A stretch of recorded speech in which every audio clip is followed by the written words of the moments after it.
వరంగల్ నుంచి వస్తాను అండి. ఇవాళ కొంచెం మంది తక్కువ ఉంటారు, మాకు చేతగానే ఉండము. అందరం వస్తే కొంచెం మంచిగా ఉంటుందని వచ్చినందుకు. ఏ సౌకర్యాలు లేవండి. ఇన్ని కోట్లు అన్ని కోట్లు పెట్టి మేము అన్ని చేసినాము, ఇది చేసినాము అది చేసినాము. సరే పుణ్యాత్ములు శాంక్షన్ చేసిండ్రు, మంచిగా చేసిండ్రు అంటే అది బాగుంటది. ఒక్కటి కూడా లేదండి. ఒక్కసారి ఇవన్నీ చూడండి. నడవడానికి కూడా అన్ని ముళ్ళ కంపలు, రాళ్ళు, రప్పలు. ఎట్లా పోతామండి చెప్పండి? నువ్వు అన్ని చేసినావు, అన్ని చేస్తాను, నేను ఇన్ని శాంక్షన్ చేసిన, అన్ని చేస్తాను అన్నప్పుడు అన్ని చేయాలన్నా వద్దా? ఏది లేదండి. మాకైతే ఏ సౌకర్యం లేదు. 35 కోట్లతోటి చేసినావని ప్రచారం చేసిండ్రు.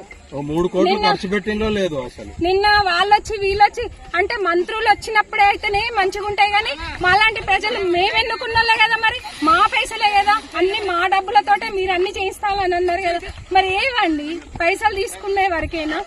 మేము ఇన్ని కష్టాలు పడాలనా? మరి ఎందుకు ఇన్ని ప్రచారాలు చేస్తాను? చెయ్యకండి. ఈ జనాలందరూ ఇక చూడండి ఎంత అవస్థలు పడతానో మేమందరము. మా కోసం పోసుకోవడానిక మీరు ఇన్ని ప్రచారాలు చేసేది? మా డబ్బులు తీసుకొని మీరు బాగుపడదానిక?